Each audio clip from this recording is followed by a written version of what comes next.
వెళ్ళిపోదాం. జాగ్రత్తగా దేవుని మాటలు విందాం, శ్రద్ధగా దేవుని వాక్యాన్ని తలంచాలని కోరుకుంటున్నాను. పరిశుద్ధ గ్రంథమైన బైబిల్లో నుంచి ఈరోజు మన వాక్య ధ్యానాంశం కొరకు ఎస్తేరు పుస్తకం 9వ అధ్యాయం 28వ వాక్య భాగాన్ని చదువుదాం. ఎస్తేరు పుస్తకం 9వ అధ్యాయం 28వ వాక్య భాగాన్ని చదువుదాం. 9:28.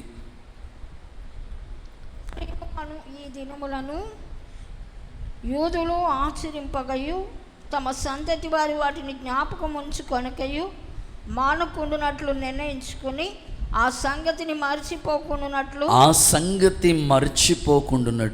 తమ మీదను తమ సంతతి వారి మీదను తమ సంతతి మీదను తమతో కలుసుకున్న వారి మీదను ఇది ఒక బాధ్యతగా ఉండునట్లు ఒప్పుకొనిరి. ఆమేన్. ఒకసారి ఈ మాట నాతో చెప్పండి. యూదులు, కొంచెం గట్టిగా, యూదులు ఆ సంగతి మర్చిపోకుండానట్లు తమ సంతతి మీద ఒక బాధ్యతగా ఉండునట్లు ఒప్పుకొనిరి. చప్పట్లు కొడుతూ ఒకసారి యేసయ్యకి గట్టిగా మహిమ చెల్లిద్దామా? చదవబడిన వాక్య భాగంలో ఎస్తేరు గ్రంథం చాలా ప్రాముఖ్యమైన సందేశాలతో నింపబడి ఉన్న మాటలు బైబిల్లో మనం చూస్తాం. యూదులు పూరీము అనే ఒక పండుగను ఆచరించేవారు. ఆ సంగతి మర్చిపోకుండానట్లు తమ సంతతి మీద ఒక బాధ్యతగా ఉండేటట్లుగా వాళ్ళు ఒప్పుకున్నారు.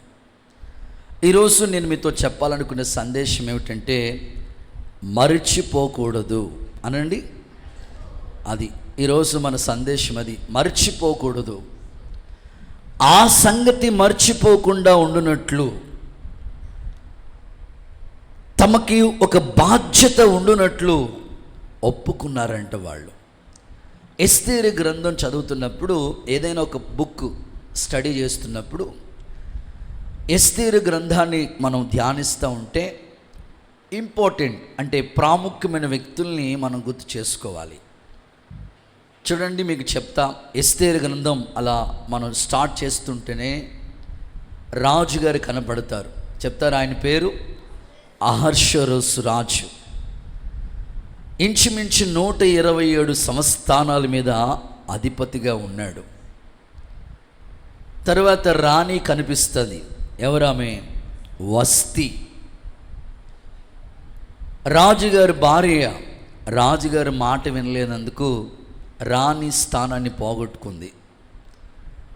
ఆ తర్వాత మర్దుకై కనిపిస్తాడు. చక్కని యూదుడు, రాజీ పడని వ్యక్తి.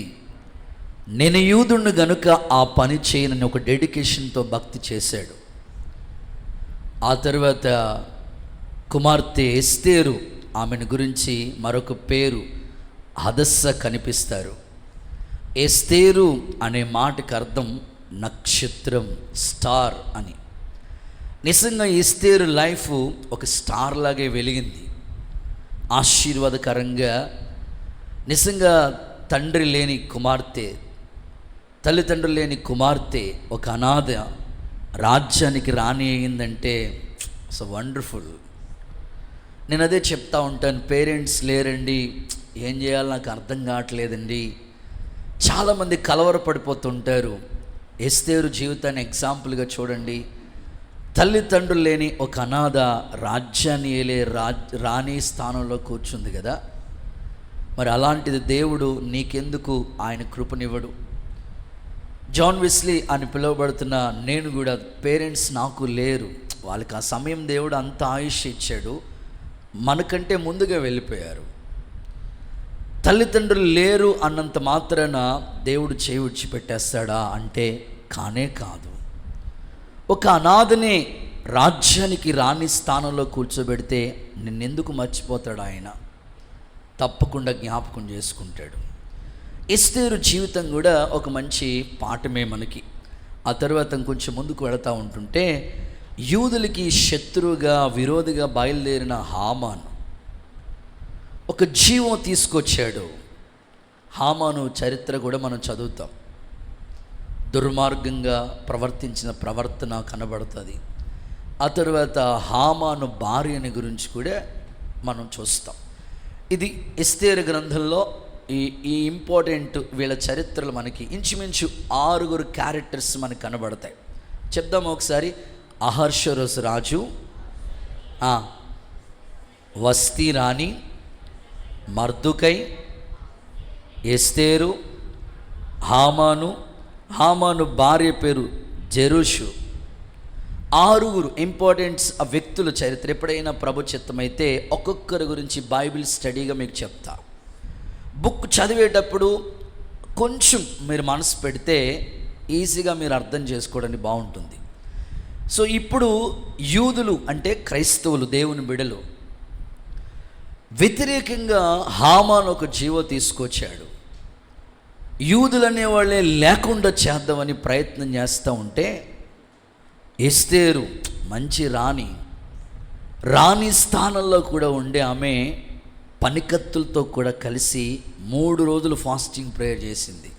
అబ్బా, రాణిగారే 3 రోజులు ఫాస్టింగ్ చేస్తే మనం ఏం చేద్దాం? దేవుడికి స్తోత్రం కలుగునుగాక కదా. ఆలోచిద్దాం. ఫాస్టింగ్ ప్రేయర్కి ఆమె ఇచ్చుకున్న నిర్ణయం చూడండి. 3 days ఫాస్టింగ్ ప్రేయర్ నిర్ణయించుకుంది.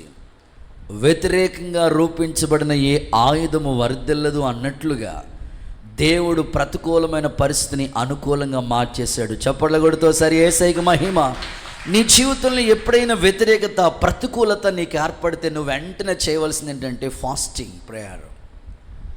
సేవలో మేము కూడా చాలా సందర్భాలు గమనించాం. వెంటనే మోకాళ్ళు వేయటం, ప్రభు పాదాల దగ్గర కృప పొందుకోవటమే, ఇంకా వేరే ఛాన్స్ ఏమి లేదు. ఇక ప్రతికూలమైన పరిస్థితులు నీకు వాటిల్లినప్పుడు వెంటనే ఫాస్టింగ్ ప్రేయర్ నిర్ణయించుకోవాలి. ఎస్తేరు పనికత్తులతో కలిసి 3 రోజులు ఉపవాసం ఉండి గోనెపట్ట వేసుకుని ఎంతో ప్రార్థనలో పోరాడిన సందర్భాలు. రాజు అడుగుతున్నాడు, నీ కోరిక ఏమిటి? నా వలన నీకేంటి, నీ మనవి ఏంటి అని అడిగినాడు. అద్భుతంగా విడుదల వారికి కలిగింది. ఇప్పుడు వాళ్ళు ఏం చేశారంటే, యూదులకి ఆ రోజు మహా ఆనందం, సంతోషం, సంతుష్టి, ఘనత కలిగింది. అనేకులు యూదా మతమే లేకుండా చేయాలనుకుంటే అనేకులు యూదా మతాన్ని అవలంబించినట్లుగా ప్రభు చేశాడు. దేవునికి మహిమ కలుగునుగాక. ఇప్పుడు వాళ్ళ ఒక నిర్ణయానికి వచ్చారు. ఈ పండుగకి ఒక పేరు పెట్టుకుందాం, పూరీము అనే ఒక పండుగ. చెప్పండి, ఏ పండుగ అది? ఆ ఇడ్లీ పెసరట్ పూరి ఇది కాదు, పూరీము అనే ఒక పండుగ నిర్ణయించుకున్నారు. వాళ్ళు దేవుడు దుఃఖాన్ని సంతోషంగా మార్చాడని వాళ్ళు నిర్ణయించుకుని ఈ సంగతి మర్చిపోకూడదు. దేవుడు మన ఎడల ఎలాంటి గొప్ప కార్యాలు చేశాడో, ఎలాంటి ప్రతికూలమైన పరిస్థితుల్లోంచి మనల్ని విడిపించాడో, నిజంగా ఈ సంగతి మనం మర్చిపోకూడదు. ఇది మన సంతతికి, అంటే మన పిల్లలకి తరతరాల కట్టడిగా గుర్తుండిపోవాలి, జ్ఞాపకార్థంగా మారిపోవాలి. అందుకోసం ఒక బాధ్యతగా ఉండునట్లు ఒప్పుకోండి అనని ఒక నిర్ణయానికి వాళ్ళు వచ్చారు. అక్కడ చదువుకున్న సందర్భాలన్నీ నేను మీకు జ్ఞాపకం చేస్తూ, తమ సంగతి మర్చిపోకుండా, ఆ సంగతి మర్చిపోకుండా వాళ్ళు ఒక బాధ్యత తీసుకున్నారు. అది ఒక చరిత్ర. ఈరోజు దైవ సన్నిధిలో కూర్చున్న మనం కూడా మనం మర్చిపోకుండా ఉండవలసినవి కొన్ని ఉన్నాయి. మానవ నైజం ఏమిటంటే మర్చిపోతూ ఉంటాం. ప్రతి వ్యక్తిని మీరు చూడండి, మర్చిపోతూ ఉంటారు. అందులోకి అక్కోళ్ళకి కృపావరం ఎక్కువ. అన్నం వండుతారు, కూర వండుతారు, ఆమ్లెట్ వేస్తారు, రసం, చాంబార్ అన్నీ ఉంటాయి, కానీ ఉప్పేయటం మర్చిపోతూ ఉంటారు. అంతా బాగుంది, అసలైంది ఉప్పే కదండి. మీరు లోకానికి ఏసు రక్తమే జయం, అదే మర్చిపోతే ఎట్లా? టేస్ట్ మారిపోయింది. మనిషికి మర్చిపోవటం అనేది ఒక అలవాటుగా మారిపోతూ ఉంది. అందుకే ఆ సంగతి నువ్వు మర్చిపోకూడదు అనే మాట. వాళ్ళకి ఆ సంతతికి అంతటికి గుర్తుండిపోవాలి. దేవుడు యూదుల్ని ఏ స్థితిలోంచి ఏ స్థితిలో కాపాడాడో, ఎంత ప్రతికూలతలో వాళ్ళు నిలబడ్డారో. అవి గుర్తుండిపోవాలని ఒక పండుగను వాళ్ళు ఆచరించడం మొదలుపెట్టారు. బైబిల్లో చాలా సందర్భాలు మనం చూస్తూ ఉంటాం. ఇక్కడికి మీరు వచ్చిన దైవ సన్నిధికి వచ్చిన మీలో కూడా చాలా సందర్భాల్లో ఆదివారం, కొన్నిసార్లు ఆదివారం కూడా మర్చిపోతూ ఉంటారు.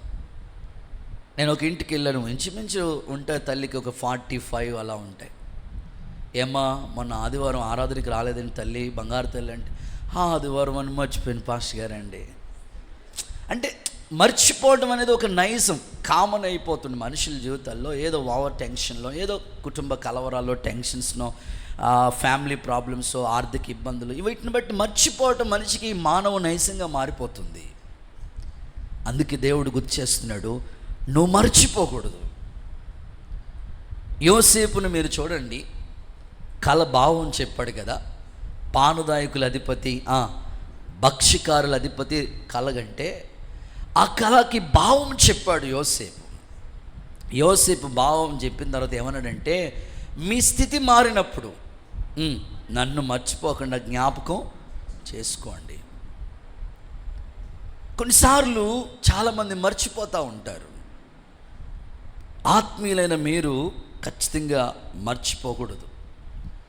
కొంతమందికి కళలు వస్తూ ఉంటాయి, మర్చిపోతూ ఉంటారు. రాజుగారి గురించి దానియేలు గ్రంథంలో చదువుతాం కదా, కలగన్నాడంట, ఆ కళ మర్చిపోయాడు. ఇప్పుడు కళ చెప్పాలి, కళకి భావం చెప్పాలా? సంస్థానంలో చాలామందిని ప్రయత్నించాడు, చివరికి దానియేలు వచ్చాడు, కళ చెప్పాడు, కళకి భావం కూడా చెప్పాడు. ఆత్మీయ స్థితిని మీరు ఎదుగుతున్నారు. ఇంచుమించు ఒక 6 నెలలు కంప్లీట్ అయిపోతున్నాయి. ఇంకొక 6 నెలలు మన ఎదుట దేవుడు ఉంచాడు ఈ సంవత్సర కాలంలో. ఒకసారి ఆలోచించండి, ఈ 6 నెలలు మీ ఆత్మీయ స్థితి, మీ వ్యక్తిత్వం, మీ భక్తి జీవితాల్లో ఏ విషయాల్లో దైవికమైన ఆసక్తి తగ్గిపోతా, ప్రభుని వెంబడించే విషయంలో వెనక్కి తిరిగి, మీ కుటుంబ ఆత్మీయ క్షేమాభివృద్ధి కొరకు ప్రయాసపడుతూ, లోక సంబంధమైన వాటిలో బాగా ఇన్వాల్వ్ అయిపోయి దైవ సన్నిధిని నిర్లక్ష్యపరిచేటట్లుగా పొరపాటును మీరు ఉండొద్దు. ఆ సంగతి వాళ్ళకి గుర్తుండేటట్లుగా ఒక పండుగనే నియమించుకున్నారు వాళ్ళు. కనుక దేవుని బిడ్డలు ఎప్పుడు కూడా మర్చిపోకూడదు. ఆరాధించే దేవుడు ఎవరో తెలుసా? చూడు నా అరచేతుల నిన్ను చెక్కుకున్న తల్లి తన బిడ్డల్ని మర్చిపోయినా నేనైతే నిన్ను మరవను. ఆయన మరవని దేవుడిగా ఉన్నప్పుడు నీవు కూడా మర్చిపోకూడదు. నేను తరచుగా ఒక ఎగ్జాంపుల్ చెప్తా ఉంటాను, మన కూడా గుర్తు చేశాను. 2 క్లోజ్ ఫ్రెండ్స్ అండి, వాళ్ళు చాలా స్నేహితులు, 30 సంవత్సరాల స్నేహ బంధం. ఒకసారి ఆలోచించుకోండి అసలు ఎట్టుంటుందో. రాసుకుని పూసుకుని తిరిగే ఆ బంధం 30 ఏళ్ళు, ఒకే కంచం, ఒకే మంచం, ఒకే బైకు, ఎక్కడికి వెళ్ళినా, కూరగాయలకి వెళ్ళాలన్నా వాళ్ళే, ఎక్కడికి వెళ్ళాలన్నా వాళ్ళు, అస్సలు అద్భుతంగా వాళ్ళు వెళ్తూ ఉండేవారు. రోజులు గడుస్తూ ఉన్నాయి. వాళ్ళ పెద్ద కొడుకుకి పెళ్లి సంబంధం సెట్ అయింది.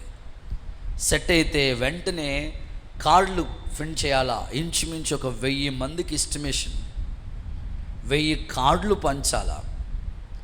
మొన్న చర్చ్లో పెద్ద ఆ చర్చ్లో వాళ్ళ ఇల్లు సరిపోదని ఆ పెద్ద చర్చ్లో వాళ్ళు ఆ పెళ్ళి ఏర్పాటు చేశారు.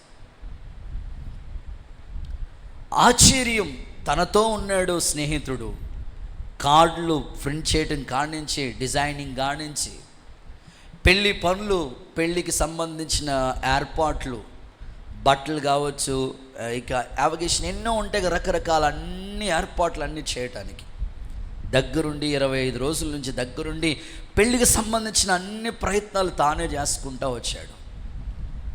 ఇక రేపు పెళ్ళి, రాత్రి కూడా వచ్చి స్టేజ్ డెకరేషన్ అన్నీ చూసుకుంటూ వచ్చాడు.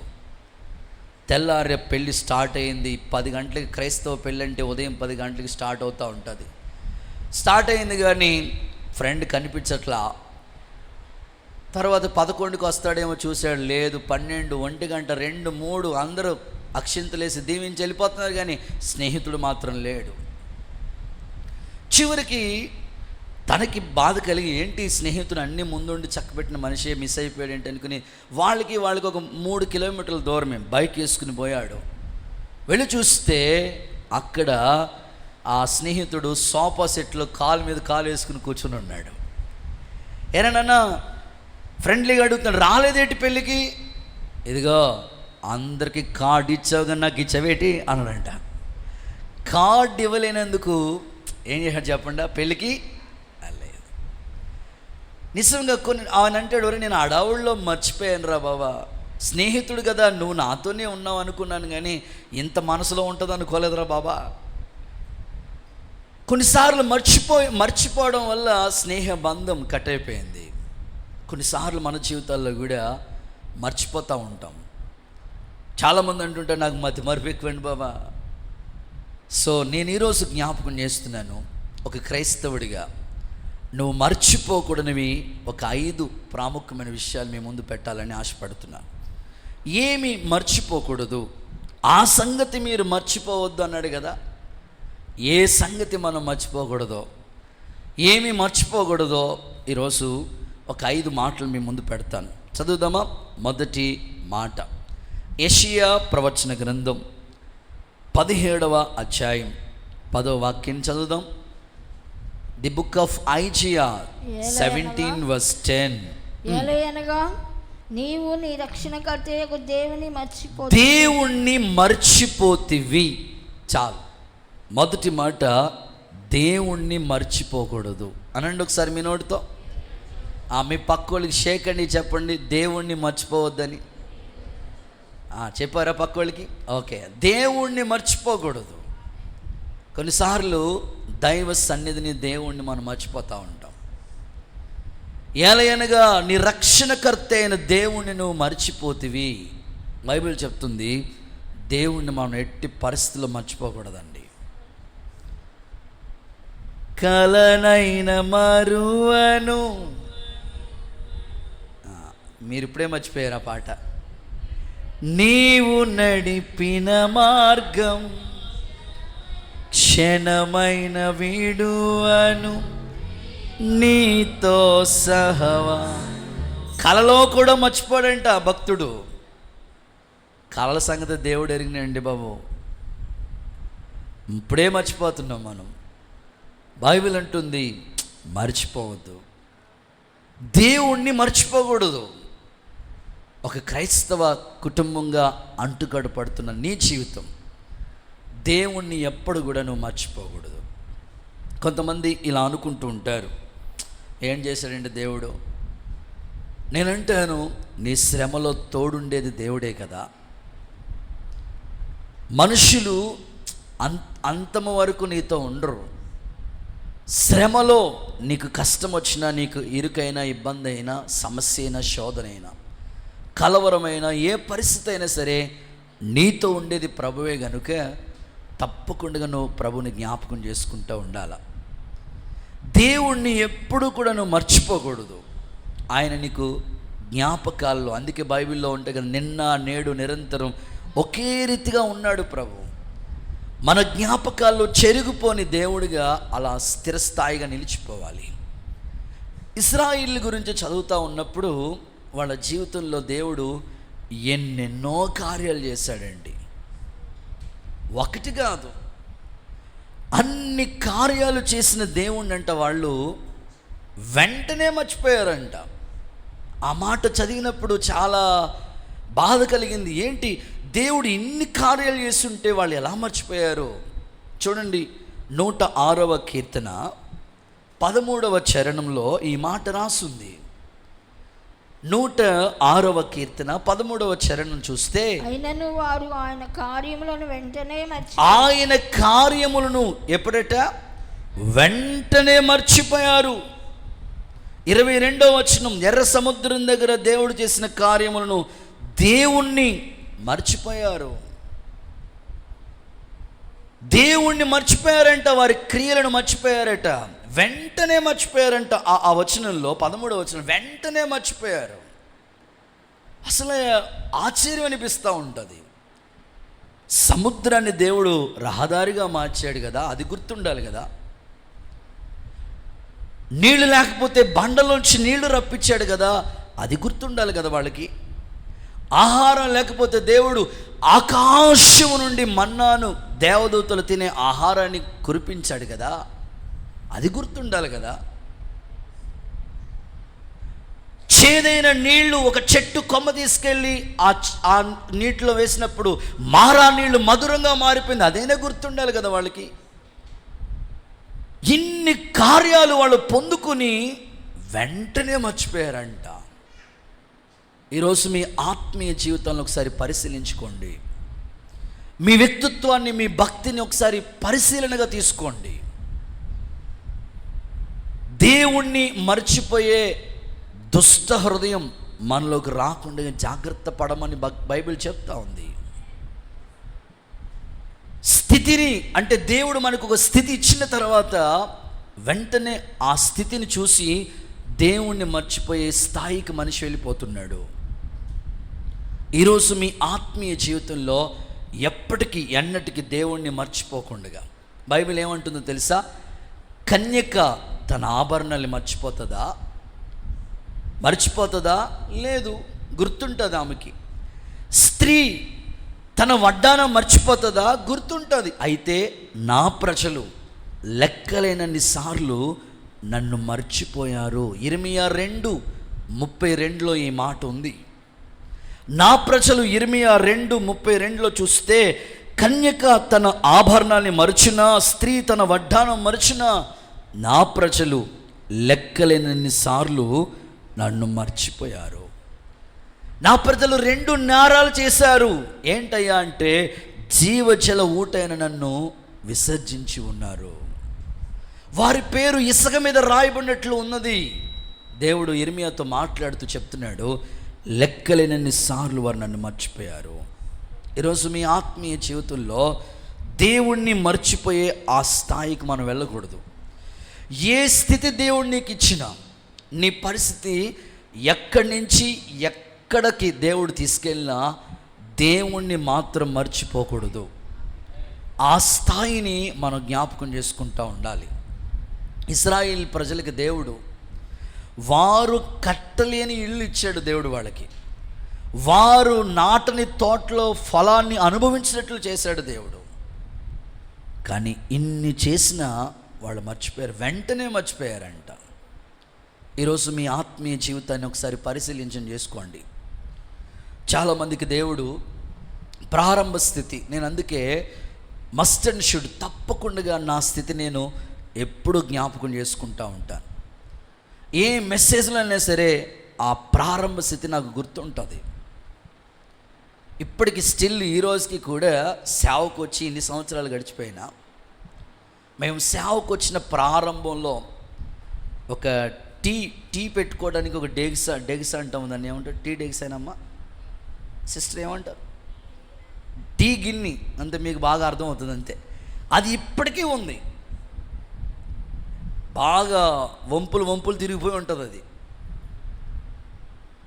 మాడు పట్టేసి ఉంటుంది, ఉంది, అది అలా ఉంచేసాం. నెక్స్ట్ జనరేషన్ సేవకు వచ్చే వాళ్ళకి అది తెలియాలని అలా ఉంచేసాం. నేను సేవ చేసిన సైకిల్ మొన్నటి వరకు ఉండేది, దేవుడికి స్తోత్రం, తుప్పు పట్టేసింది, దేవుడికి స్తోత్రం, ఇంకేం చేస్తాం. గుర్తుండిపోవాలి అవి సేవకి.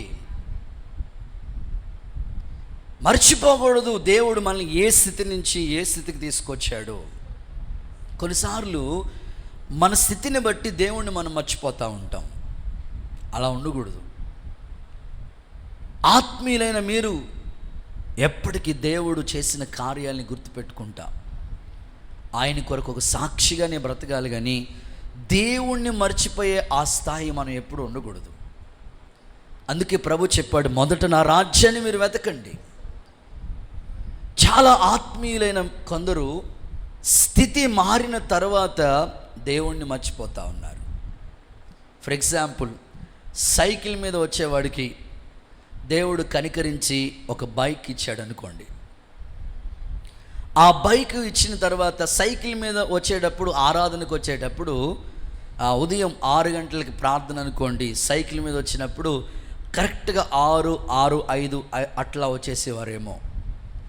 బైక్ వచ్చిన తర్వాత 6:15, 6:20. దేవుడికి స్తోత్రం. ఆ తర్వాత దేవుడు కనికరించి బైక్ తీసి, నువ్వు చాలా కష్టపడుతున్నావు, 4 పిల్లల్ని ఎక్కించుకుని రావాలి, బైక్ సరిపోవట్లేదు అనుకుని 4 చక్రాల వాహనం కారు ఇచ్చాడు దేవుడు. కారు ఇచ్చిన తర్వాత 7:15, 7:30, 8:30 కూడా వచ్చే ప్రబుద్ధులు. దేవుడికి స్తోత్రం నాయన. అంటే దేవుడు నీకు ఇచ్చిన స్థితిని బట్టి నువ్వు మర్చిపోకూడదు. ఇంకా దేవుడు ఫ్లైట్ ఒకవేళ కనికరించి నా కుమార్తె నా కుమారుడు కష్టపడుతున్నాడు అనుకుని ఒక ఏరోప్లేన్ ఇచ్చాడు అనుకోండి, లాస్ట్లో పాస్టర్ గారు దీవించండి వెళ్ళొస్తానండి అంటమేమో. దేవుడు మన స్థితిని బట్టి ఆయన మనం మర్చిపోకూడదు. ఆయనకి క్షణం పట్టదు. మనకి ఇచ్చిన స్థితి ఆయన తీసుకోవాలంటే క్షణం కూడా సరిపోదు. అందుకే అన్నీ గుర్తుపెట్టుకోవాలా. దేవుడు చేసిన కార్యాలన్నీ ఏ స్థితిలోంచి ఏ విధంగా ప్రభు రక్షించాడు, ఏ విధంగా సన్నదిలో సంఘ సహవాసంలో చేర్చాడు, ఏ విధంగా భక్తి విషయాల్లో ఒకప్పుడు ఏమీ రాని మనల్ని భక్తిలో అలాగ ఎదిగింప చేశాడో అవన్నీ నీకు గుర్తుపెట్టుకుంటా దైవ సన్నిధిలోకి వెళ్ళి బలపడుతూ ఉండాలి నీవు. పరిశుద్ధ గ్రంథంలో ఒక మాట హెచ్చరికగా మనం చదువుకుందాం. ద్వితీయోపదేశ కాండంలో ఈ మాట ఉంది, 6:12. చూడండి, అక్కడ ప్రభు చెప్తా ఉన్నాడు. ద్వితీయోపదేశ కాండం 6వ అధ్యాయం 12వ వాక్యం చూస్తే అక్కడ ప్రభు చెప్తున్నాడు, దాసులైన గృహమైన ఐగుప్తిలో నుండి నిన్ను రప్పించిన నీ దేవుడైన యెహోవాను మర్చిపోకుండగా జాగ్రత్త పడు. అమ్మో, దేవుణ్ణి మర్చిపోకుండా నువ్వు జాగ్రత్తలు తీసుకోవాలి తమ్ముడు, సహోదరి.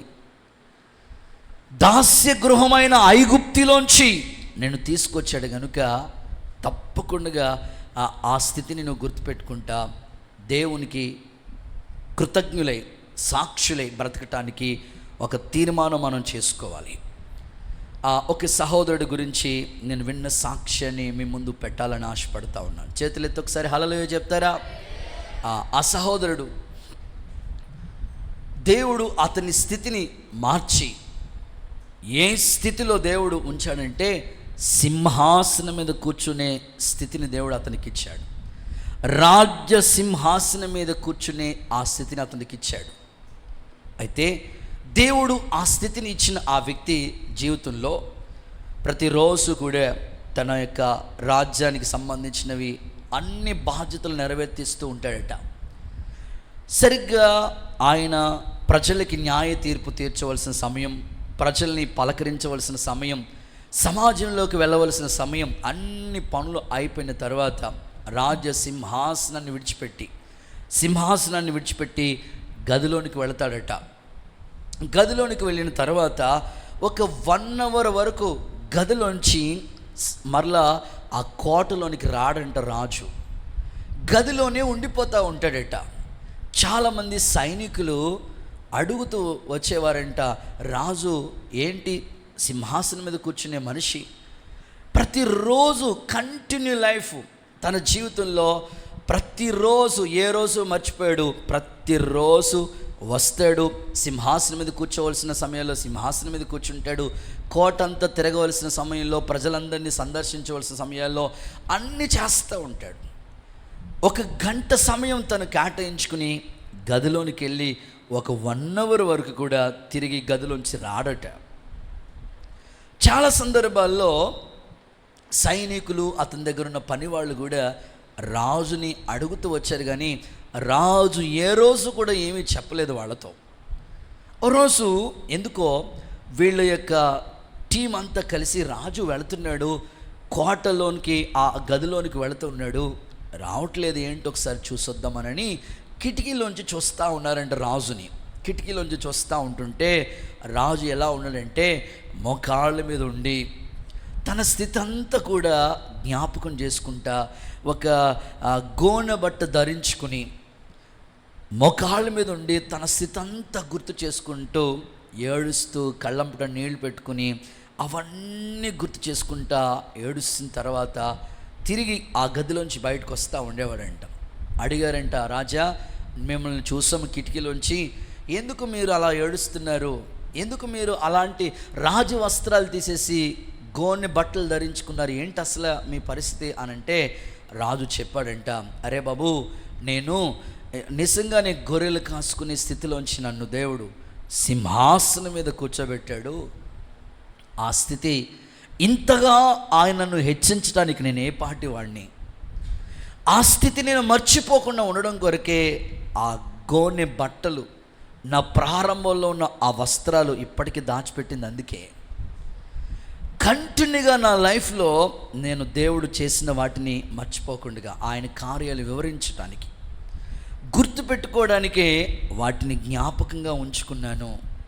ఇదిగో నేను గొర్రెలు కాసుకునేటప్పుడు ఆ చేతిలో ఉన్న కర్ర ఇదిగో, నా వస్త్రాలు ఇవిగో, అవన్నీ కూడా ఆ గదిలోనే జ్ఞాపకార్థంగా అలా ఉంచేశారట. ఎందుకు ఈ సంఘటన మీ ముందు పెట్టానంటే, మన జీవితాల్లో కూడా మన ఆత్మీయ స్థితిని దేవుడు మెరుగుపరుస్తూ రోజుకి స్టెప్ బై స్టెప్ ఎదుగుతూ ఉన్నాం. ఎదిగే కొలది ఒదిగి ఉండమని పెద్దలు చెప్పినట్లుగా ఎంత ఉన్నత స్థాయిలోకి మనం వెళుతున్నామో మన స్థితిని మనం మర్చిపోకుండా ప్రభువుకి కృతజ్ఞతలై చెల్లిస్తూ సజీవ సాక్షులుగా బ్రతకటానికి పరిశుద్ధాత్ముడు మన మీద కృప చూపునుగాక. గట్టిగా ఒకసారి ఆమేన్ అని చెప్పండి. అయితే దీంట్లో ఒక చక్కని నిర్ణయాన్ని మేము ముందు తెలియచేయడానికి ఇష్టపడుతున్నాను. చూడండి, 50వ పరిశుద్ధ గ్రంథమైన 44వ కీర్తన 17వ వాక్యం చూడండి. 44వ కీర్తన 17వ వాక్యం, ఇదంతా మా మీదకి వచ్చిన మేము నిన్ను మర్చిపోలేదు, నీ నిబంధన మీరి ద్రోహులం కాలేదు. ఇదంతయు మా మీదకు వచ్చిన నిన్ను మర్చిపోలేదయ్యా, నీ నిబంధన మీరి ద్రోహులు కాలేదు. ఎవరు ఈ డెడికేషన్తో మాట్లాడుతున్నారంటే కోరాహు కుమారులు. వాళ్ళ తండ్రి స్థితి వేరు, వాళ్ళ తండ్రి తిరుగుబాటు చేసే మనిషి. కానీ కోరహు కుమారులు మాత్రం, సైన్యములకు అధిపతి నీ నివాసములు ఎంత రమ్యమైనవి, నీ మందిర ఆవరణం చూడాలని నా ప్రాణం కేకలేస్తుంది. ఇవన్నీ మా మీదకు వచ్చిన మేం మాత్రం నిబంధన మీరి నిన్ను మర్చిపోయి ద్రోహులం కాలేదు. అబ్బా, తండ్రి ఏమో వ్యతిరేకంగా ఉంటే బిడలేమో దేవునికి ఎంత సమీపస్తులుగా మారిపోయారండి. అలాంటి నిర్ణయం ఈరోజు మనం తీసుకోవాలి. ప్రభా, ఇవన్నీ మా మీదకి వచ్చిన నిన్ను మరిచి మేము నిబంధన మర్చిపోయి ద్రోహులం కామయ్యా. ఇలాంటి నిర్ణయం ఎవరు తీసుకుంటారో వారి ఆత్మీయ జీవితం చక్కగా ప్రభులో అంటుకట్టబడి ఉంటుంది. యేసు నామములో అట్టి కృప దేవుడు మీకు అనుగ్రహించునుగాక. నిబంధన మీరిపోకుండా దేవుడు చేసినవన్నీ కూడా గుర్తుపెట్టుకుంటా కృతజ్ఞులమై సాగిపోవటానికి, పరిశుద్ధాత్మని యొక్క ఆలోచనలో నడిపించబడటానికి దేవాది దేవుడు మీ అందరికీ అట్టి కృప యేసు నామములో అనుగ్రహించునుగాక. కుడి చేతుల పైకెత్తి ఒకసారి హల్లెలూయా అని చెప్దామా? తప్పకుండా మన స్థితిని మనం మర్చిపోకుండా, దేవుణ్ణి మర్చిపోకుండా ఒక నిర్ణయం, నిబంధన మీరిపోకుండా, దేవునికి ద్రోహులు కాకుండా కోరాహు కుమారుల వంటి సమర్పణ, దుప్పి నీటి వాగుల కొరకు ఆశపడినట్లు నా ప్రాణం నీ కొరకు ఆశపడుతుందని వాళ్ళ ఒక చక్కని నిర్ణయం తీసుకున్నారు.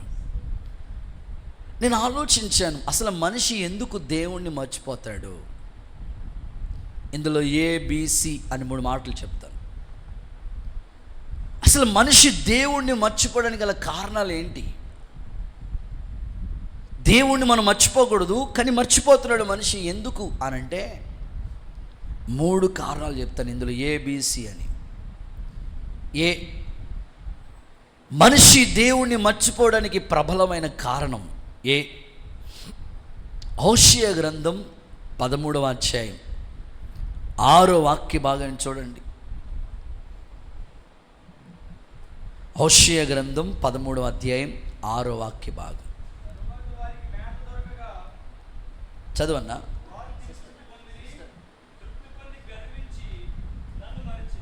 మరలా వారికి మేత దొరకగా తిని తృప్తి పొంది గర్వించి, అది గర్వం మనిషిని దేవుణ్ణి మర్చిపోయినట్లుగా చేస్తూ ఉంది.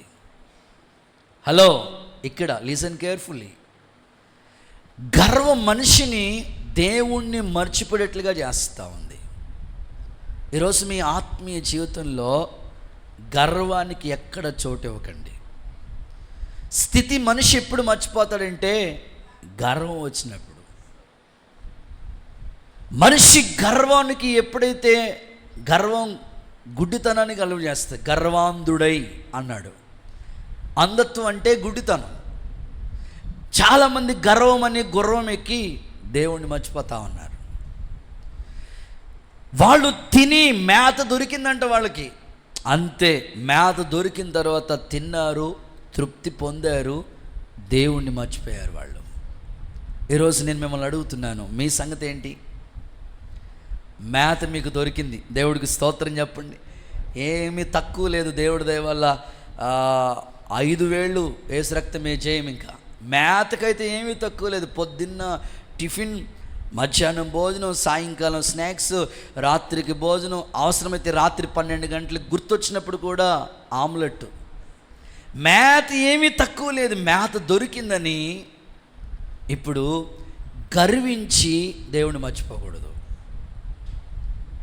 స్థితి మారింది, ఎట్టి పరిస్థితుల్లో కూడా దేవుని మర్చిపోకూడదు. ఒక బ్రదర్కి ఉద్యోగం లేదు. దేవుడి దయ వల్ల ప్రార్థన చేయగా చక్కని మంచి ఉద్యోగమే, ఒక మంచి ఉద్యోగమే, ఓ స్థితినే దేవుడు ఆ కుమారుడికి ఇచ్చాడు. ఇప్పుడు ఉద్యోగం వచ్చిన తర్వాత దేవుణ్ణి మర్చిపోయాడు. లేరంటారండి ఇలాంటి బ్యాచ్. దేవుని బిడలైన మీరు అసలు ఎట్టి పరిస్థితుల్లో మర్చిపోకూడదు దేవుణ్ణి. ఉద్యోగం ఇవ్వకముందు దేవుడు అంటే ఎంతో ఆసక్తి. ఇప్పుడు ఉద్యోగం వచ్చిన తర్వాత ఆ ఉద్యోగం దేవుడిని నీకు దూరం చేసేటట్లుగా ఉండకూడదు. కొంతమంది ఆత్మీయ జీవితంలో హైదరాబాద్ వెళ్తే చాలు, దేవుడికి స్తోత్రం చెప్పండి. ఇక అమలాపురం వదిలి హైదరాబాద్కి ఏదో పనుల కోసమే వెళ్తే చాలు. ఇక్కడ నుంచి అమలాపురం టు హైదరాబాద్ బస్సు ఎక్కితే తెల్లారినప్పటికి దేవుడు మర్చిపోతారు. ఎట్లా? అక్కడ ఏదో చిన్నది ఏదో హోటల్లోనో చిన్న కంపెనీలో చిన్నది ఏదో వస్తుంది జాబ్ వాళ్ళకి, ఇంకంతే దేవుడికి దూరం అయిపోతూ ఉంటారు. చాలామంది బిడ్డలు ఉన్నారు, ఇక్కడి నుంచి వెళ్ళిన వాళ్ళు దైవ సన్నిధిని అనుభవిస్తూ లైవ్ కనెక్ట్ అవుతూ దైవికమైన భక్తులు ఎదుగుతున్న వాళ్ళు ఉన్నారు. స్థితి అంటే దేవుడు నీకు ఇచ్చిన స్థితిని బట్టి దేవుడిని మర్చిపోకూడదు. కొంతమంది కోయిటే వెళ్తే చాలు, దేవుడికి స్తోత్రం చెప్పండి ఒకసారి, అంతే దేవుడిని మర్చిపోతూ ఉంటారు. ముందు కోయిటే వెళ్ళక ముందు మామూలుగా మాట్లాడేదామే, కోడిని కో, కుక్కురోలు కో, చో అనేది. ఇప్పుడు కోయిట ఇల్లు వచ్చిన తర్వాత లాంగ్వేజ్ మారిపోయింది, క్రో, ఆ లాంగ్వేజే మారిపోయింది అసలు. సో స్థితి గర్వం రాకూడదు. మేత దొరికిందని గర్వించి దేవుణ్ణి మర్చిపోకూడదు. మనం దేవుడికి 1 నిమిషం చాలంతే. అందుకని ప్రభువు దగ్గర అడగండి, ప్రభువా నాలో అతిశయం గర్వం రాకుండా నిన్ను మర్చిపోయేటట్లుగా నేను ఉండకూడదు అయ్యా, నీ వలనే ఈ స్థితి. నేనున్న స్థితిలోనే సంతృప్తిని కలిగించు, ఏమున్నా లేకున్నా నీ కొరకే. అబ్బా చక్కని పదాలు అవి. ఏమున్నా లేకున్నా నీ కొరకే. నేనేమైనా ప్రభువా, నిజమేనా? పాడేస్తున్నాం, ఏమైనా ప్రభువా, వర్షం వస్తే ప్రభువా, వరదొస్తే ప్రభువా, కష్టం వస్తే ప్రభువా, ఎట్టి పరిస్థితుల్లో అనారోగ్యం వస్తే ప్రభువా, ఎట్టి పరిస్థితుల్లో. సో గర్వం మనలోకి రాకూడదు. ఓకే, బి, దేవుణ్ణి మర్చిపోవడానికి గల కారణాలు ఏంటి? ఇర్మియా 13:25. ఇర్మీయా 13:25. అబద్ధములు నమ్మి దేవుణ్ణి మర్చిపోయారు. నీవు అబద్ధమును నమ్ముకొనుచు, అబద్ధాలు నమ్ముకొనుచు నన్ను మర్చిపోతివి. చాలు, అబద్ధాలు నమ్మి నన్ను మర్చిపోయావు. అంటే చాలామంది అబద్ధాలు నమ్మటం వల్ల దేవుణ్ణి మర్చిపోతా ఉన్నారు. చాలా చోట్ల ఈ పిల్లలు ఉన్నారే, హాస్టల్కి వెళ్తూ ఉంటారు, కాలేజెస్ నిమిత్తమై అక్కడక్కడ సీట్ వస్తే అక్కడక్కడికి వెళ్తూ ఉంటారు. వచ్చిన ఫ్రెండ్స్ ఉంటారు కదా, ఏ పదాక దేవుడేంటి నీకు, వాళ్ళకేమో నామకార్థ స్థితిలో ఉంటారు, వీళ్ళేమో దైవభక్తులు ఎదిగిన పిల్లలు. ఆ హాస్టల్కి వెళ్ళిన తర్వాత ఫ్రెండ్ సర్కిల్ అనేకులు పరిచయం అవుతుంటారు. ఇక వాళ్ళు రకరకాల ప్రశ్నల వర్షం కురిపిస్తూ ఉంటారు. ఆ దేవుడిని ఎందుకు నమ్ముకోవాలి, అసలు దేవుడు ఉంటే నాకు కనపడమను, ఇలాగా పిల్లల యొక్క మైండ్ వాష్ చేస్తూ ఉంటారు.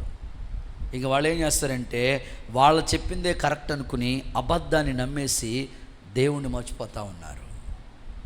ఈరోజు మీరు చాలామందిని మీరు చూడండి. మొన్న ఒక సహోదరుడు చెప్తా ఉన్నాడు, అన్నా 50 మంది క్రైస్తవులన్నా ముస్లిమ్స్గా మారిపోయారన్నా. 50 మంది క్రైస్తవులు. ఎందుకని? వాళ్ళలో ప్రశ్నల వర్షం. ప్రస్తుత కాలంలో చాలామంది డైవర్ట్ అయిపోతుంది. నీకు తెలిసిన బోధ, నువ్వు నేర్చుకున్న ఉపదేశం అంతము వరకు కాపాడుకోవాలి. అబద్ధాలు నువ్వు ఏమీ నమ్మకూడదు. దేవుడు లేకుండా సృష్టి లేదు, మనిషి లేడు, కనిపించే సూర్యుడు, చంద్రుడు, నక్షత్రాలు, విశ్వం సమస్తము దేవుని మూలంగా కలిగినవి. ఆయన లేకుండా ఏమీ లేదు. ఒక కాలేజీ ఉందంటే దానికి ఒక ప్రిన్సిపాల్ ఉన్నాడు, ఒక స్కూల్ ఉందంటే హెడ్ మాస్టర్ ఉన్నాడు, ఒక లారీ ఉందంటే ఒక బస్సు ఉందంటే డ్రైవర్ ఉన్నాడు. నువ్వు ఉన్నావంటే నిన్ను సృష్టించిన సృష్టికర్త ఉన్నాడు. అబద్ధాలు నమ్మొద్దు. మనిషి కోతిలోంచి వచ్చాడంటే నమ్మేసే మనుషులు ఉన్నారు. రకరకాల సిద్ధాంతాన్ని మనుషులు నమ్మేసి అబద్ధాల వైపుకి వెళ్ళి దేవుణ్ణి మర్చిపోతూ ఉన్నాడు. అందుకనే ఆలోచించు, మనిషి ఎలా సృష్టించబడ్డాడు? దేవుడి మూలంగానే కదా, ఆయన పోలికలోనే కదా. కనుక అనేక చోట్లకు వెళుతున్నప్పుడు రకరకాల వ్యక్తులు మీకు పరిచయమైనప్పుడు వాళ్ళ చెప్పే మాటలను బట్టి ఏది 1-10 సార్లు వింటావో అదే నిజం అనుకుంటావు.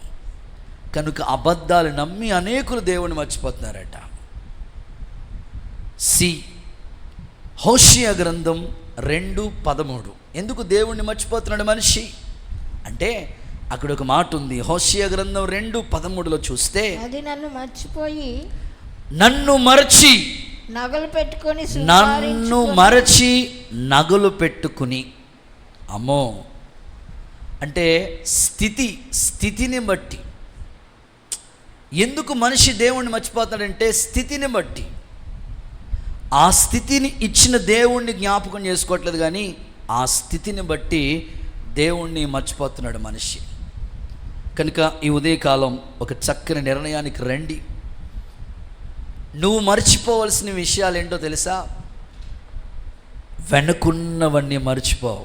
ఆమెను చెప్పు గట్టిగా. అది నువ్వు మర్చిపోవాలి. వెనుకున్నవంటే నీ జీవితంలో వాటిమి వచ్చింది కదా, నీ జీవితంలో ప్రతికూలమైన పరిస్థితులు వచ్చినాయి కదా, అవి మర్చిపోయి ముందున్న యేసయ్య వైపు చూస్తే, సింహాసనం వైపు చూస్తే, సిలువ వైపు చూస్తే, దర్శనం వైపు చూస్తే, పిలుపు వైపు చూస్తే ఓపికతో మనం పరిగెత్తవచ్చు. యోసేపు జీవితంలో బాధను మర్చిపోయాడంట. ఎన్ని బాధలు వచ్చినాయండి ఆయనకి. దేవుడు నా బాధని మర్చిపోయినట్లుగా చేశాడు. దేవుడు నీ బాధని మర్చిపోయినట్లుగా చేస్తాడు. కనుక దేవుని నువ్వు మర్చిపోవద్దు. యెహోవా మమ్మల్ని మర్చిపోలేదు, ఆయన మమ్మల్ని ఆశీర్వదించాడు. మీరు అడగొచ్చు ఇప్పుడు, ఏమండి అన్నయ్య గారు, దేవుణ్ణి మర్చిపోతే ఏం జరుగుతుందండ? అది కూడా చెప్పేస్తాను. దేవుడికి స్తోత్రం. కీర్తన 50:22. కీర్తన 50:22. దేవుణ్ణి మర్చివారులారా దీన్ని యోచించుడి, లేని యెడల నేను మిమ్మును చీల్చివేస్తాను. మో ఇంకేముంది నాయన? యోబు గ్రంథంలోకి వెళ్ళండి. 8:13 చూస్తే, మొక్క వాడిపోనట్లు మనిషి బ్రతుకు వాడిపోతుంది అంటండి దేవుణ్ణి మర్చిపోతే. అయ్యో ఎందుకండి అలాంటి పనిష్మెంట్లు మనకి? చేతులు పైకెత్తి ఒకసారి హల్లెలూయా అని చెప్పండి, గట్టిగా హుషారుగా చెప్పండి. నేను 10th క్లాస్ ఫస్ట్ క్లాస్లో పాస్ అయిన తర్వాత దేవుణ్ణి మర్చిపోయాను. దేవుడికి స్తోత్రం. నా అనుభవ సాక్ష్యం కూడా చెప్పాలి కదా మీకు. 10th క్లాస్ ఫస్ట్ క్లాస్లో పాస్ అయిన తర్వాత మర్చిపోయాను దేవుణ్ణి. 3 వారాలు మర్చిపోయాను. ఎందుకు మర్చిపోయావు అన్నయ్య? ఫస్ట్ క్లాస్ ఇస్తే దేవుణ్ణి, నేను 9th క్లాస్లో దేవుణ్ణి నమ్ముకున్నాను, 9th క్లాస్లో బాప్తిసం తీసుకున్నాను, 10th క్లాస్ బాగా ఫస్ట్ ర్యాంక్ వచ్చింది, ఫస్ట్ క్లాస్ అయిన తర్వాత నేను దేవుణ్ణి మర్చిపోయాను. ఎందుకు మర్చిపోయావు బ్రదర్? 3 వారాలు దేవుని మందిరానికి ఎందుకు రాలేదు? ఒకటే రీజన్, నేను అనుకున్నట్లుగా నాకు సీట్ రాలేదని. స్తోత్రం చెప్పండి ఒకసారి. కాలేజీలో నాకు సీట్ రాలేదని, నేను అనుకున్నంత సీట్ రాలేదు నాకు అని. మా నాన్నగారు ఇక్కడ ఉంటే పిల్లలతో ఫ్రెండ్స్తో ఉంటాడు అని ఎక్కడో దూరంలో జాయిన్ చేద్దామని అనుకున్నాడు ఆయన. అక్కడ అనుకున్న దానికంటే సీట్ రాలేదు అక్కడ. అంతే 3 వారాలు దేవుడు ఉన్నాడా, ఉంటే నాకు ఎందుకు సీట్ ఇవ్వడం? ఇప్పుడు మీలో కూడా ఇలాంటి వాళ్ళు ఉంటారు. నాకు ఎగ్జామ్లో ఇన్ని మార్కులు ఎందుకు వచ్చినవి, నా ఇల్లు ఎందుకు అవ్వలేదు, పిల్లలు ఎందుకు పుట్టలేదు, నా అప్పు ఎందుకు తీరలేదు, దేవుడు చేసింది నువ్వు మళ్ళీ ఎట్లా చేస్తారంటే బాబు అసలు దేవుణ్ణి ఎందుకో నాకు అర్థం కాదు. నాకు ఆ వయసులో తెలియక సీట్ రాలేదనే ఒక అనాలోచనతో సేవకులు కూర్చోబెట్టి చెప్పారు, నాన్న నువ్వేమో ఇలా ఆలోచించావు, నీ పట్ల ప్రణాళిక ఇలా ఉన్నది. దేవుడికి స్తోత్రం చెప్పండి. ఆయన సంకల్పం నాకు తెలియదు. అది 9th క్లాస్ 10th క్లాస్ ఏజ్లో తెలియదు నాకు. తెలిసిన తర్వాత ఎప్పుడు నేను దేవునికి దూరం అవ్వలేదు. ఈరోజు మీరు జ్ఞాపకం చేసుకోండి, దేవునికి దూరమే మనం ఏమీ చేయలేం కనుక నాకు వేరే మీరేమీ చేయలేదు అన్నాడు ప్రభు. అందుకని దేవుణ్ణి మర్చిపోయే ఆ మనసు మీలోకి రాకుండా మరింత జాగ్రత్త తీసుకోండి. ప్రభు మిమ్మల్ని దర్శించునుగాక. 2 సెకండ్ 1 ఆ సంగతి మీరు మర్చిపోవద్దు. ఏ సంగతి మనం మర్చిపోకూడదు అంటే, 1 దేవుణ్ణి మర్చిపోకూడదు. 2 103వ కీర్తన 2వ వాక్యంలో చూస్తే, నా ప్రాణమా యెహోవాను సన్నుతించుము, నా అంతరంగమందున సమస్తమ ఆయన పరిశుద్ధ నామని సన్నుతించు. నా ప్రాణమా యెహోవాను సన్నుతించు, ఆయన చేసిన ఉపకారాల్లో దేనిని మరచిపోవద్దు. సెకండ్, ఉపకారాలు మర్చిపోవద్దు అనండి ఒకసారి గట్టిగా. చేతులు పైకెత్తి హల్లెలూయా అని చెప్పండి. సో మన ఆత్మీయ జీవితంలో ఎన్నో ఉపకారాలు, ఉప్పు కారం కాదమ్మా, ఉపకారం, మమకారం, దేవుడు మనకి ఎన్నో చేశాడు. అవి ఎప్పుడు మర్చిపోకూడదు. జ్వరం తగ్గడం అది చిన్నదే, ఉపకారమే. తలపోటు తగ్గడం, స్టమక్ పెయిన్ తగ్గడం, ఆ కాళ్ళు నొప్పులు తగ్గడం, ఇవి భౌతిక సంబంధమైన శారీరకమైన స్వస్థతలు ఎన్నో చేశాడు దేవుడు. ఆత్మీయ జీవితంలో కూడా ఎన్నో ఉపకారాలు చేశాడు. ఆ ఉపకారాలట మనం మర్చిపోకూడదు. ఇది తరచుగా మనం చదువుతూ ఉంటే దావీదు తన ప్రాణంతో చెప్పుకుంటున్నాడు, నా ప్రాణమా ఆయన చేసిన ఉపకారాలు దేన్ని మర్చిపోవద్దు. ఉపకారాలు ఎంతోమంది మనకి ఉపకారాలు చేసిన వాళ్ళు ఉంటారు. దేవుడి ద్వారా మనం ఉపకారం పొంది ఉంటాం, అండ్ మనుషుల ద్వారా కూడా మనం ఉపకారం పొందుకుని ఉంటాం. నీకు ఎవరైతే, ఏ మనిషి అయితే నీకు ఉపకారం చేశాడో ఆ ఉపకారాన్ని ఎప్పుడు మర్చిపోవద్దు. దేవుడు చేసిన ఉపకారాన్ని అంతకన్నా మర్చిపోవద్దు. ఈ 2 విషయాలను మనసులో పెట్టుకుని ధ్యానిస్తూ ఉండాలి. ఈ ఉదయకాలం పరిశుద్ధాత్ముడు దేవుడు నిన్ను నడిపించునుగాక. యెహోవా అందరికీ ఉపకారాన్ని వాక్యం చెప్తుంది. ఆయన చేసిన ఉపకారాలు దేన్ని మర్చిపోవద్దు. అసలు దేవుడు ఏం ఉపకారం చేశాడండి? అక్కడే ఉన్నాయి, 5 మాటలు ఉన్నాయి అక్కడ. ఆయన చేసిన ఉపకారాలు చూడండి. మీ దోషములన్నిటినీ క్షమించాడు. ఎవరు క్షమించగలరండి? మీ భార్య ఏదైనా చిన్న మిస్టేక్ చేసి ఉంటే అది ఖచ్చితంగా నువ్వు క్షమించకుండా పదే పదే గుర్తు చేసుకుని, ఇదిగో పలానా రోజున మీ ఇంటికి వస్తే అస్సలు నన్ను పట్టించుకోలేదు. అదిగో మీ చెల్లి పెళ్ళి అయితే స్టేజ్ మీదకి అందరినీ పిలిచారు, పెద్దలుడిగా నన్ను మర్చిపోలేదు, నువ్వైనా చెప్పాలి కదా. ఇప్పటికి 7 సంవత్సరాలు అయిపోయి ఉంటుంది, బాగా గుర్తుంటుంది. క్షమించం. కానీ దేవుడు ఎంత గొప్పవాడండి. మన దోషములన్నీ క్షమించడం ఆయన చేసిన గొప్ప ఉపకారం అది. అసలు ఎవరైనా ఏదైనా చేశారంటే మనం క్షమించలేం. మానవ నైజం క్షమించలేం, పదే పదే గుర్తుంటుంది అది. కానీ దేవుడు చేసిన ఉపకారం ఏంటో తెలుసా? నీ దోషములు, నీ పాపములు ఆయన రక్తంతో క్షమించాడు, కడిగాడు. జ్ఞాపకం చేసుకోలేదు. తూర్పుకి పడమరకి ఎంత దూరం ఉందో అంత దూరంగా నీ పాపాన్ని దేవుడు గెంటి వేశాడు. రక్షణ భాగ్యం ఇచ్చాడు. ఇది నీకెప్పుడు గుర్తుండాలి. నా దోషములన్నీ క్షమించావు కదా ప్రభా, నువ్వు చేసిన ఉపకారం గొప్పదయ్యా. ఇంకా అక్కడ చూస్తే సంకటములన్నీ కుదుర్చాడు, ప్రాణానికి విమోచన కలుగు చేశాడు, కరుణ కటాక్షాన్ని కిరీటంగా ధరింపచేశాడు. ఇంకా చదివితే నీ యవ్వనం పక్షిరాజు వలె అగనట్లు మేలుతో తృప్తిపరిచాడు. ఎన్ని ఉపకారాలు చేసిన దేవుడు ఖచ్చితంగా నువ్వు జ్ఞాపకం చేసుకుంటా ఉండాలి. ఈ ఉదయకాలం ఒక దైవజనుడిగా నేను కోరుకుంటున్నాను, ప్రభు చేసిన ఉపకారాన్ని మర్చిపోకండి. నా జనులు నా ఉపకారాన్ని తెలుసుకుని తృప్తిగా ఉంటారని ప్రభు చెప్పాడు. అవన్నీ నువ్వు జ్ఞాపకం చేసుకుంటా, సేవకుడిగా నేను జ్ఞాపకం చేసుకుంటా, దేవునికి కృతజ్ఞులుగా సాగిపోదాం. పరిశుద్ధాత్ముడు మనల్ని ఆ దిశగా నడిపించునుగాక.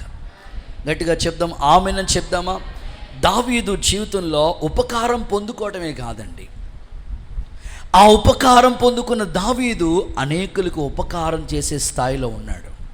మీ జీవితంలో కూడా మీరు ఏదైనా దేవుని దగ్గర నుంచి ఒక ఉపకారం పొందుకుంటే వెంటనే తిరిగి ఉపకారం చేసే స్థాయిలోకి మీరు రావాలి. దావీదుకి బెస్ట్ ఫ్రెండ్, స్నేహితుడు యోనాతాన్. ప్రాణ స్నేహితులు వీళ్ళిద్దరూ, యోనాతాన్ దావీదు. చాలా ప్రాణానికి ఎక్కువగా ప్రేమిస్తూ ఉండేవాడు. ప్రాణ స్నేహితులుగా ఉన్నారు ఇద్దరు.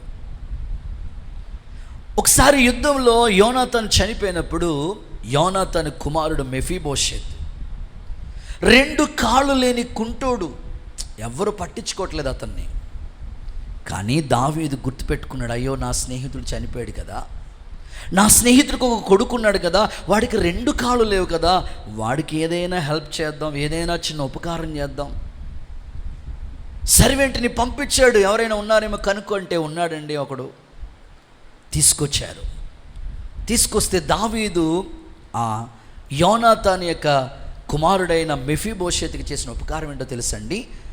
సౌలు కుటుంబంలో ఈ మెఫీబోషెత్కి తన పితరులకి రావాల్సిన ఆస్తిలో కొంత భాగం, నిజంగానే ఆ భాగం తన దగ్గరికి వచ్చేటట్లుగా, ఆ ఆస్తిలో భాగం అందేటట్లుగా దావీదు ఆ విషయంలో ఉపకారం చేశాడు. ఇంకా చెప్పుకోవాలంటే రాజు బల్ల దగ్గర సదాకాలం కూర్చునే ఆ ఆపర్చునిటీ కూడా ఇచ్చాడు. మీరు ఆ మాటలు చదువుదాం ఒకసారి. సమూయేలు 2వ పుస్తకం 9వ అధ్యాయం 7వ వాక్యం చూడండి. ఉపకారాన్ని పొందుకున్న దావీదు అందుకు దావీదు, నీవు భయపడవద్దు, నువ్వు భయపడొద్దు, నీ తండ్రి అయిన యోనాతాను నిమిత్తం నిజంగా నేను నీకు ఉపకారం చూపి నీ పితరుడైన సౌలు భూమి అంతే నీకు మరలా ఆ ఆస్తి అంతటి నీకు ఇప్పిస్తాను. మరియు నీవు సదాకాలం నా బల్ల దగ్గరే నువ్వు భోజనం చేస్తావు. రాజు బల్ల దగ్గర కాళ్ళు లేని కుంటోడిని రాజు బల్ల దగ్గర కూర్చోబెట్టుకున్నాడు.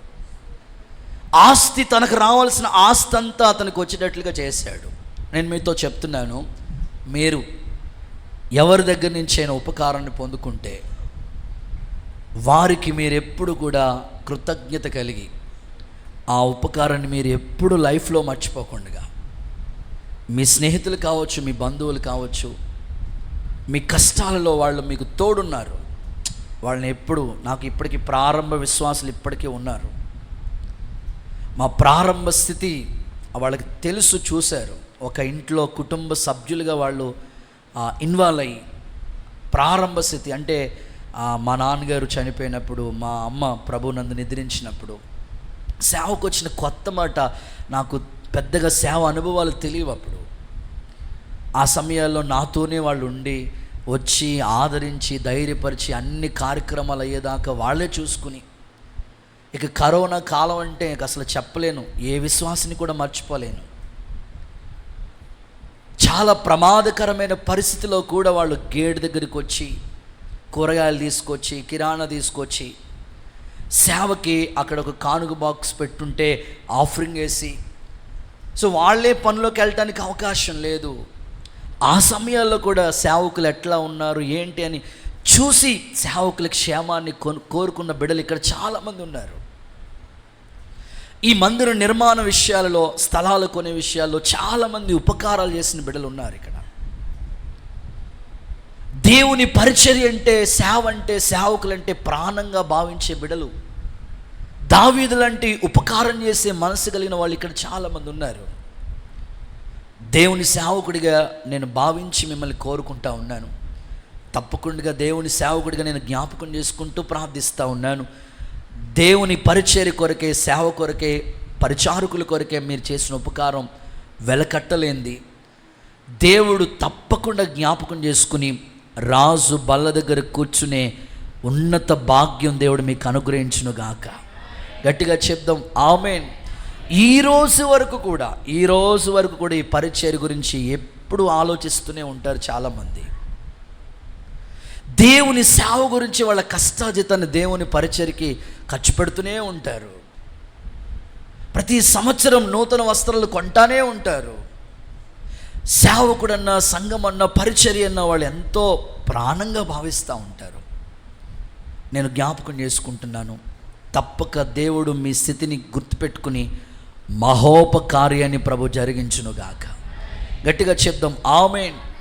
సో యోనాతాను చనిపోయిన వాళ్ళ కుమారుణ్ణి దావీదు జ్ఞాపకం చేసుకుంటా ఉన్నాడు, గుర్తుపెట్టుకుంటా ఉన్నాడు, ఉపకారం చేయటానికి సిద్ధపడ్డాడు.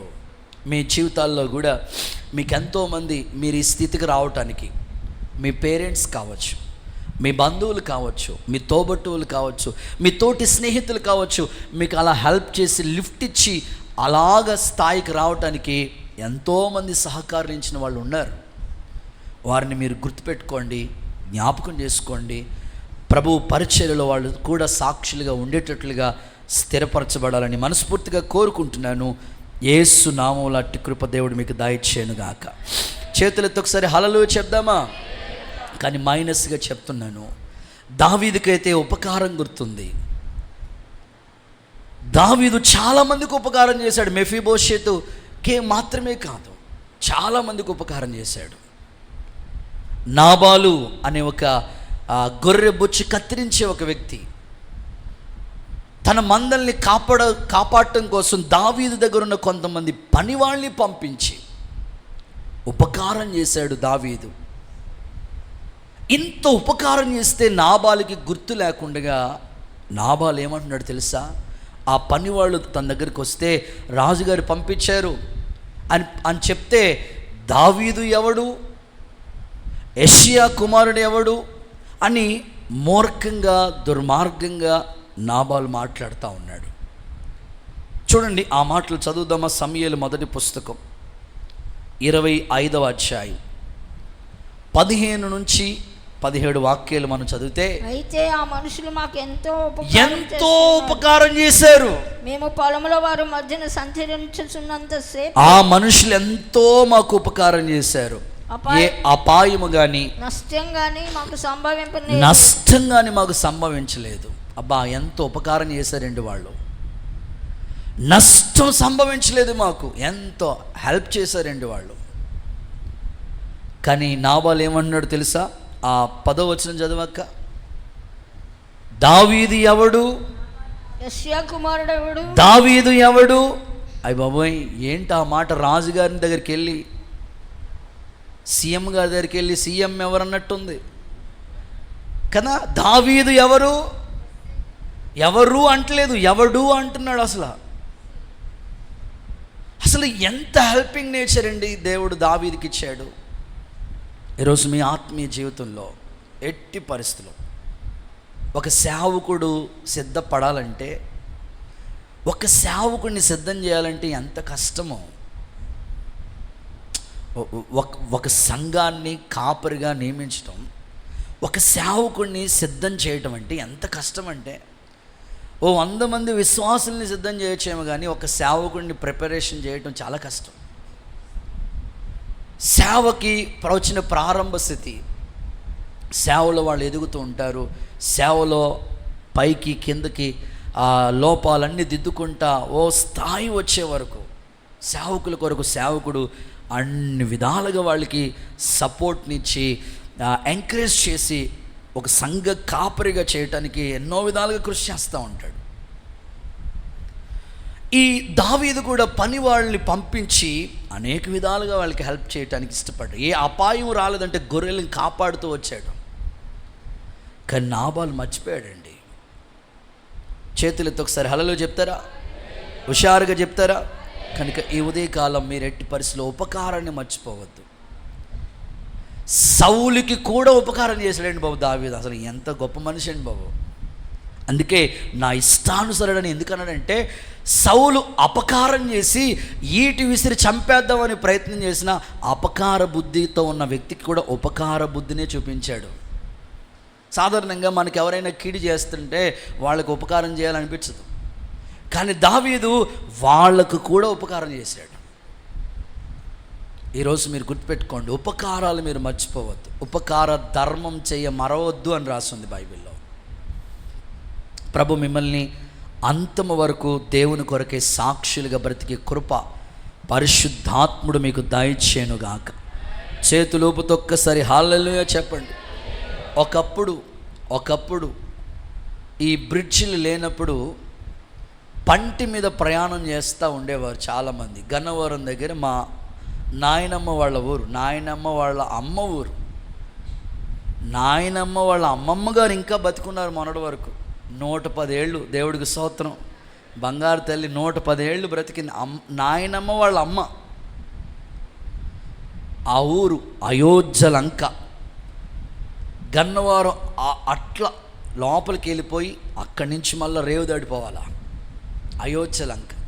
ఎప్పుడో నన్ను చిన్నప్పుడు తీసుకెళ్ళారు. అట్లాంటి కొన్ని పంటి దాటే కొన్ని ఊర్లు ఉంటాయి. ఒకప్పుడు బాడ్స్కూర్ దగ్గర కూడా పంటి ఉండేది కదా, ఇప్పుడంటే బ్రిడ్జ్ వస్తుంది. సో అట్లాగా రేవు దాటి వెళ్ళేటప్పుడు ఓ తల్లి వాళ్ళ అమ్మగారి ఇంటికి వెళ్తూ ఉందట.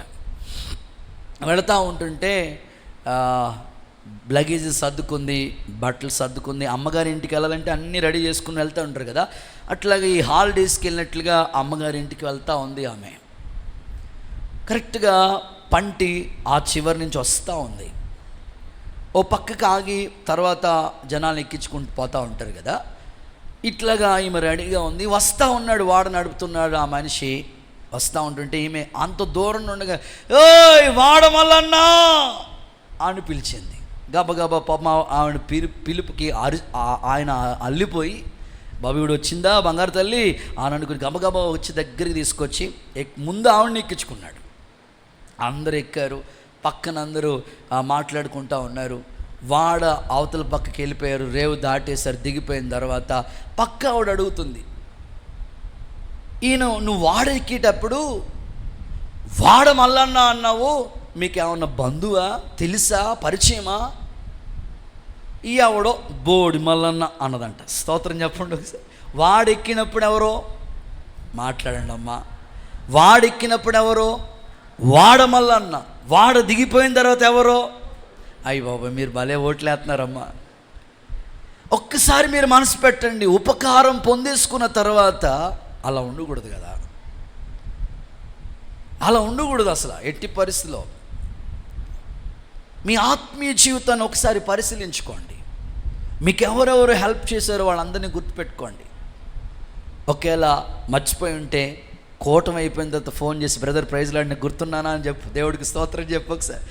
ఆయనకి నిజంగా స్టాక్ అవుతాడు, స్టన్ అవుతాడు నిజంగా. మీ ఆత్మీయ జీవితంలో ఉపకారం అంటే కొంతమంది చూడండి, విదేశాలకి తీసుకుని వెళ్ళేటప్పుడు వాళ్ళకి పాస్పోర్టు దగ్గరుండి చేయంతూ ఉంటారు, వీసా చేపిస్తూ ఉంటారు, అక్కడి నుంచి వీసా పంపిస్తూ ఉంటారు. ఏళ్ళు విదేశాలకు వెళ్ళిన తర్వాత ఆ పంపించిన వ్యక్తిని మర్చిపోతూ ఉంటారు. ఆత్మీయ జీవితంలో ఎప్పుడు కూడా మీరు గుర్తుపెట్టుకోండి, ఉపకారాలు మాత్రం మర్చిపోవద్దు.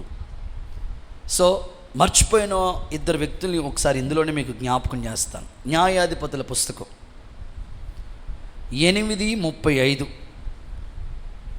న్యాయాధిపతుల పుస్తకం 8:35. మరియు వారు గిద్యోనును యెరుబ్బయలును ఇశ్రాయేలుకు చేసిన ఉపకారం అంతే మరచి అతని ఇంటి వారికి ఉపకారం చేయకపోయిరి. ఎవరిని మర్చిపోయారంట? వాళ్ళు గిద్యోన్ని మర్చిపోయారంట. అసలు గిద్యోను పరాక్రమ కలిగిన బలాఢ్యుడు. గిద్యోను 300 మందితో యుద్ధం చేసి మిద్యానీయులు చేతిలో ఉన్న ఇశ్రాయేలుని విడిపించాడు. సాహస కార్యాలు గిద్యోను చేసుంటే వాళ్ళు మర్చిపోయారంటే గిద్యోన్ని. ఈరోజు మీ ఆత్మీయ జీవితంలో ఆలోచించండి. ఇశ్రాయేలు ప్రజల వలె మీరు మర్చిపోయే స్థితిని కోరుకోవద్దు. పరిశుద్ధాత్ముడు మీ హృదయంలో పరివర్తన కలుగు చేయునుగాక. దినవృత్తాంతాల 2వ పుస్తకం 24:22. దినవృత్తాంతాల 2వ పుస్తకం 24:22. త్వరగా.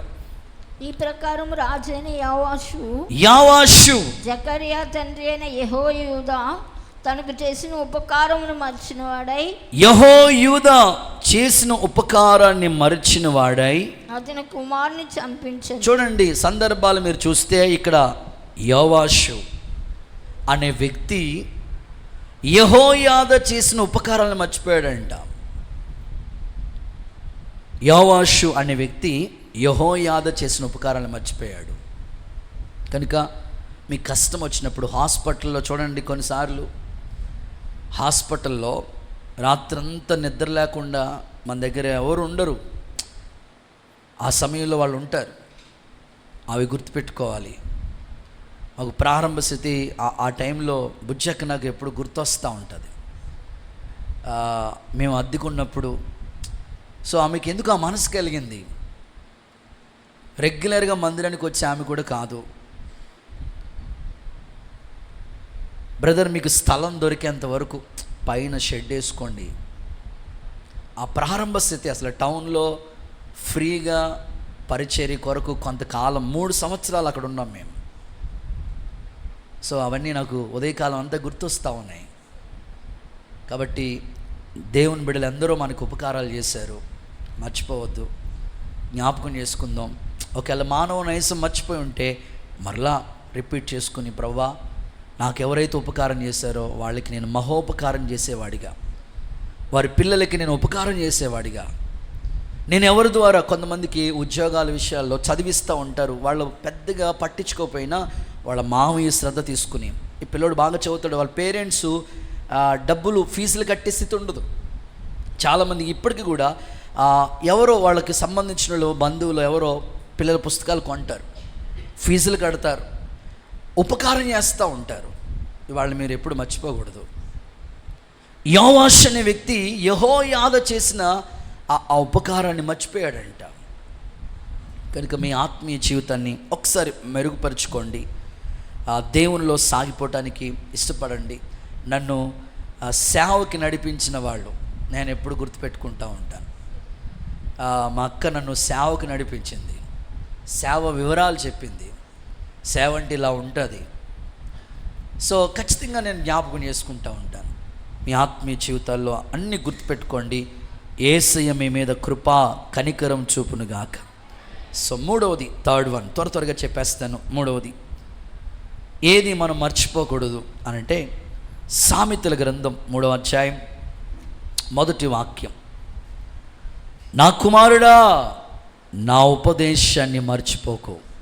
ఓకే, 3వది ఉపదేశాన్ని మర్చిపోకూడదు. చెప్పండి ఏం మర్చిపోకూడదు?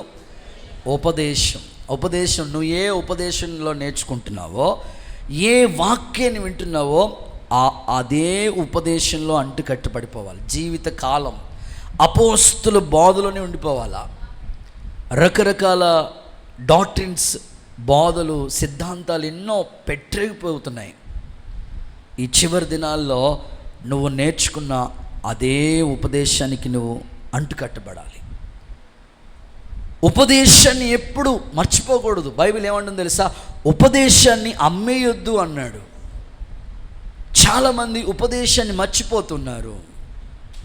పెంతెకోస్తు ఉపదేశంలో పెరిగిన మనం జీవితకాలం అంతము మట్టుకు అదే ఉపదేశంలో నాటబడాలి. ప్రభా, ఇది సత్యము, బైబిల్లో ఇది సత్యము, సర్వజనులారా చప్పట్లు కొట్టండి, అది సత్యం.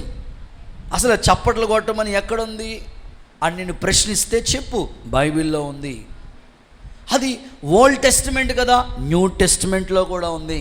సంగీతములతో, సంగీతం అంటే ఏంటి?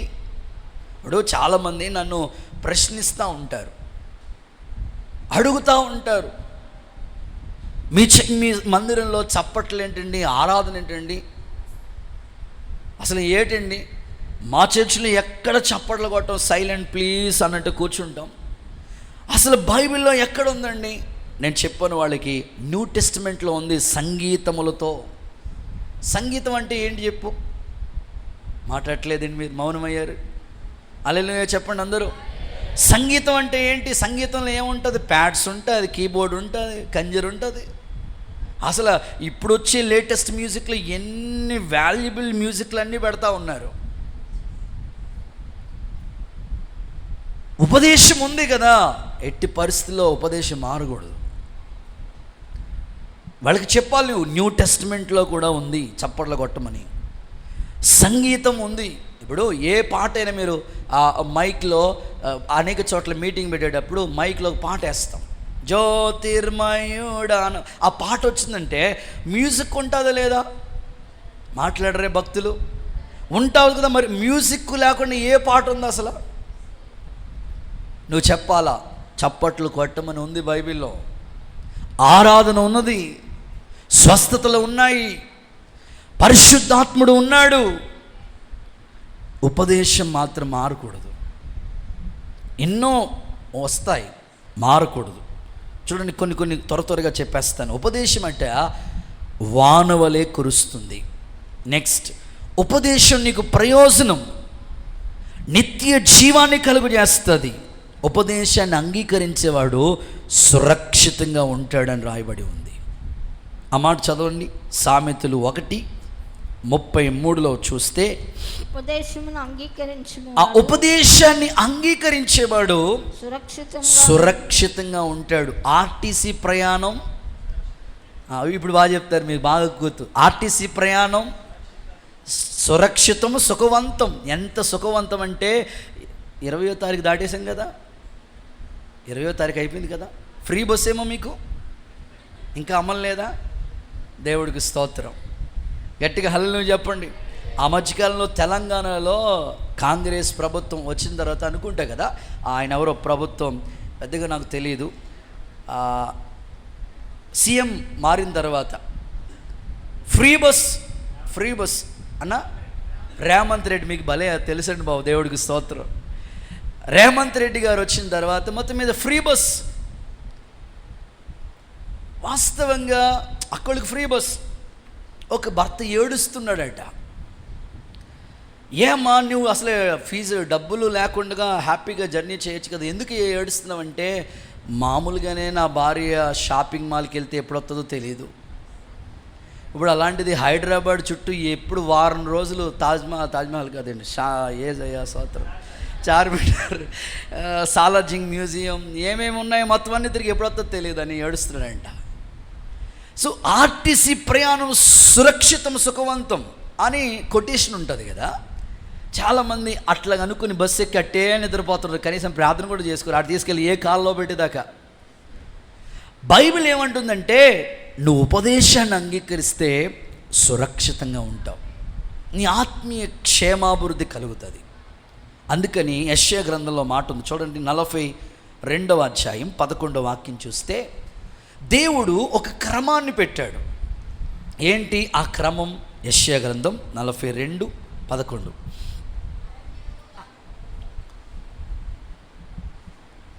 చదవరా తల్లి. 21 42-21 చూస్తే, యెహోవా తన నీతిని బట్టి సంతోషం గలవాడై ఉపదేశ క్రమం ఒకటి నియమించెను. ఒక క్రమం ఉంది దేవుడు. ఆ క్రమానికి ఎప్పుడు కూడా నువ్వు అంటుకట్టుపడిపోవాలి. అది క్రమం అంతే, ఒక ఉపదేశ క్రమం. ఆ ఉపదేశానికే మనం లోబడాలి. అర్థం కాలేంది కాదు ఉపదేశం. ఒక క్రమం ఇచ్చాడు, ఒక నియమం ఇచ్చాడు, ఒక పద్ధతి ఇచ్చాడు. ఆ విధంగానే మనం ఫాలో అవ్వాలి. కానీ ఎన్నో ఇప్పుడు అందులోకి ఈ ఇంటర్నెట్ వచ్చిన తర్వాత, యూట్యూబ్, ఫేస్బుక్ వచ్చిన తర్వాత అనేకమైన రకరకాల సిద్ధాంతాలు వచ్చేస్తున్నాయి. అందుబాటులోకి వచ్చేసింది వాక్యం.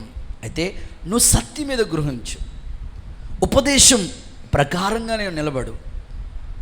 నీతిగా దైవభక్తి చేయటానికి పరిశుద్ధాత్ముడు మిమ్మల్ని స్థిరపరచునుగాక.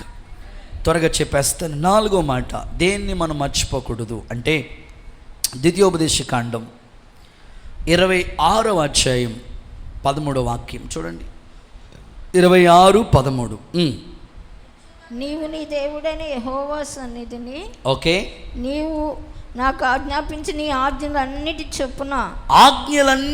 చెప్పున నడుచుకోవటానికి నా ఇంటి నుండి ప్రతిష్ఠితమైన దాన్ని తీసివేసి ఓకే లేవీయులకును పరదేశులకును తండ్రి లేని వారికి విధవరాండ్రకు నేను ఇచ్చినాను. ఓకే, నీ ఆజ్ఞలలో దేనిని నేను మేరలేదు, దేనిని మరచిపోలేదు. రైట్. 4 ఆజ్ఞలు మర్చిపోకూడదు. చేతులెత్తి ఒకసారి హల్లెలూయా చెప్తారా? ఆజ్ఞ, విశ్రాంతి దినాన్ని జ్ఞాపకం చేసుకో, పరిశుద్ధంగా ఆచరించు. ఆదివారం దైవ సన్నిధి, దేవుడు ఇచ్చిన ఆజ్ఞ అది. కంపల్సరీ నువ్వు దేవుని సన్నిధిలో ఉండాలంతే.